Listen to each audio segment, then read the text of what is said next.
अस्सलाम वालेकुम। ये तो आपने सुना होगा कि आजकल पाकिस्तानी एयरपोर्ट्स पे काफ़ी लोगों को ऑफलोड किया जा रहा है। ऑफलोड करने की असल वजह क्या है?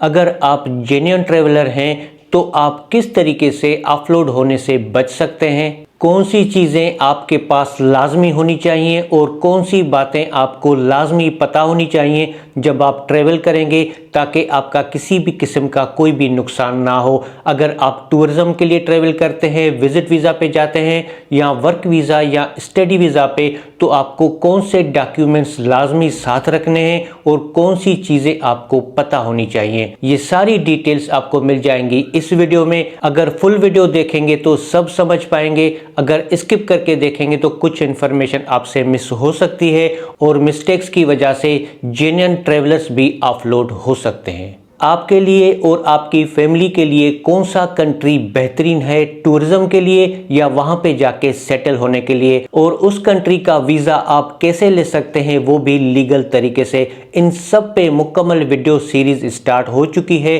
सारे वीडियोस आ रहे हैं इस नए यूट्यूब चैनल पे। तो अगर आपने अभी तक इस चैनल को सब्सक्राइब नहीं किया तो इसको सब्सक्राइब कर लें, बेल आइकन प्रेस कर लें, ताकि जो भी अपडेट आए सबसे पहले आपको मिल सके। तो बगैर टाइम वेस्ट किए स्टार्ट करते हैं, टू द पॉइंट बात करेंगे जिसमें आपका टाइम भी ज़ाया ना हो और आप अच्छे तरीके से समझ सकें।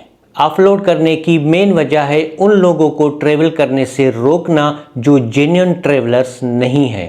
अथॉरिटीज़ एयरपोर्ट पे उन लोगों को ऑफ करती है जब उनको लगता है कि ये बंदा वहाँ जाके ओवर स्टे करेगा जहाँ पे वो ट्रेवल करता है, या वहाँ से वो आगे डंकी लगा सकता है, या अगर इस तरीके का कोई शक उनको लगता है तो फिर वो रोकते हैं। मेरी नज़र में एयरपोर्ट अथॉरिटीज़ बिल्कुल ठीक करती हैं सिर्फ उनके साथ जो जेन्युइन काम नहीं करते। इससे मुल्क का नाम भी खराब होता है, लोग जान से भी जाते हैं। गलत और इलीगल चीज़ों को मैं भी कभी प्रोमोट नहीं करता और ऐसा स्टेप किसी को भी नहीं लेना चाहिए, मगर जेन्युइन ट्रैवलर्स का किसी भी किस्म का कोई नुकसान ना हो, क्योंकि ये सारे लोग एक कैटेगरी में नहीं आते, सारे लोग एक जैसे नहीं होते।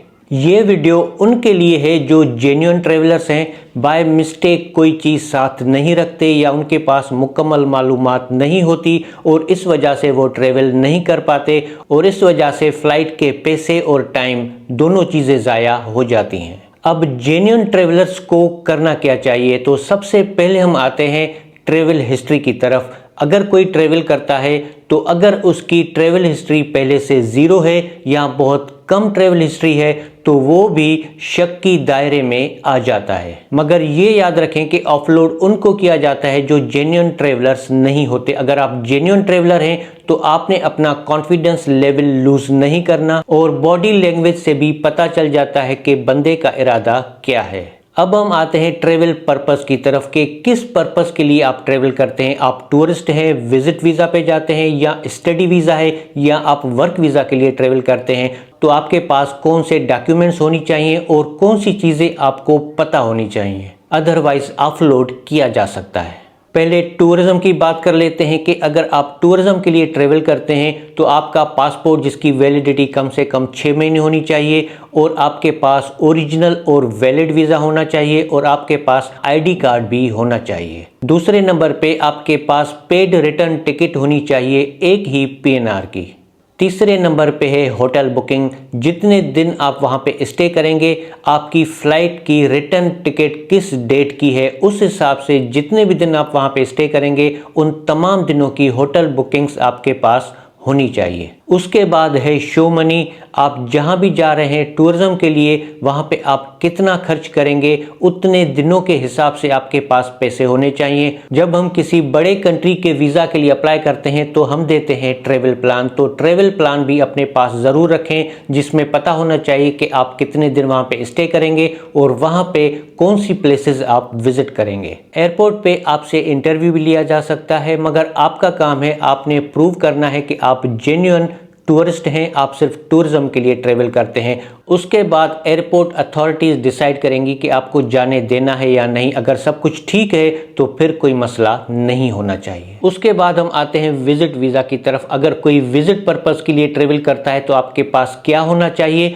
और आपको कौन सी चीज़ें मालूम होनी चाहिए। यहाँ पे काफ़ी लोग थोड़े कंफ्यूज होते हैं कि टूरिज्म और विजिट वीज़ा में फ़र्क क्या है, तो फटाफट से थोड़ा मैं एक्सप्लेन कर देता हूँ। टूरिज्म के लिए आप टूरिज्म पर्पस के लिए जाते हैं, वहाँ पे आप चीज़ें जो है वो एक्सप्लोर करेंगे। और विजिट वीज़ा नॉर्मली जब हम फ्रेंड्स और फैमिली को विजिट करने जाते हैं या वहाँ पे कॉन्फ्रेंस है या बिजनेस मीटिंग्स हैं, तो इस पर्पस के लिए हम विजिट वीज़ा अप्लाई करते हैं। तो जब आप विजिट वीज़ा पे ट्रेवल करते हैं तो बेहतर होता है कि वहाँ से इनविटेशन लेटर मंगा लें, कोई कंपनी या जो इंडिविजुअल आपको बुला रहा है, और वो इनविटेशन लेटर आप अपने साथ रखें जब आप ट्रेवल करते हैं। उसके अलावा आपका ओरिजिनल पासपोर्ट आपके पास होना चाहिए जिसकी वैलिडिटी कम से कम 6 महीने होनी चाहिए, और आईडी कार्ड भी अपने पास ज़रूर रखें।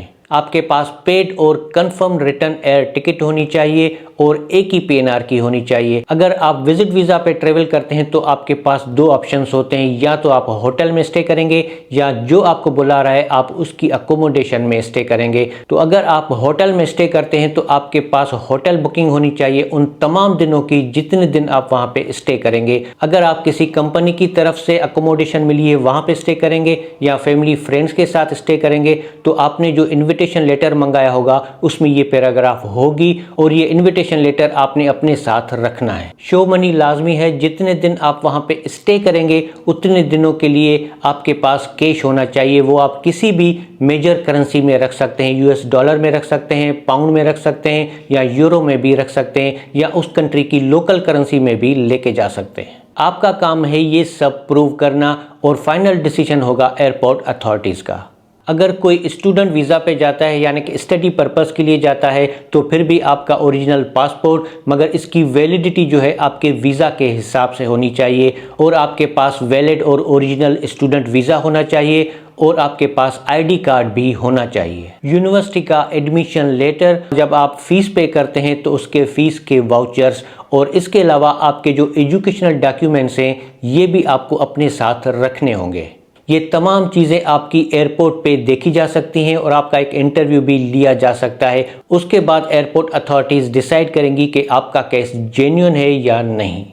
अब हम आते हैं वर्क वीज़ा की तरफ के जो लोग वर्क वीज़ा पे ट्रेवल करते हैं तो उसके लिए भी आपका ओरिजिनल पासपोर्ट, मगर वैलिडिटी जो है उसकी उस हिसाब से होनी चाहिए कि आपका कॉन्ट्रैक्ट उस कंपनी के साथ कितने अरसे का है। नॉर्मली वर्क वीज़ा 1 साल का भी होता है, 3 साल का भी होता है, 5 साल का भी होता है, तो उस हिसाब से पासपोर्ट की वैलिडिटी होनी चाहिए। ओरिजिनल और जेन्युइन वर्क वीज़ा और उसके साथ आईडी कार्ड भी अपने पास ज़रूर रखें।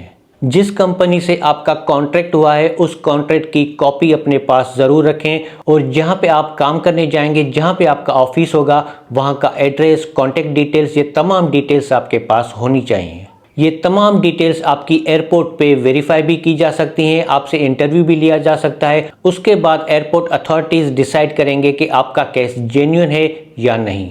इसके अलावा कोई भी ऑथेंटिक डॉक्यूमेंट आपके पास है आपके ट्रेवल पर्पस से रिलेटेड, तो उसको भी अपने पास ज़रूर रखें। जैसे कि कुछ कंट्रीज़ के लिए पोलियो कार्ड की भी रिक्वायरमेंट होती है, और कुछ कंट्रीज़ के लिए कोई येलो फीवर सर्टिफिकेट भी मांगा जाता है, और कुछ कंट्रीज़ के लिए हो सकता है आपसे कोविड कार्ड भी मांगा जाए।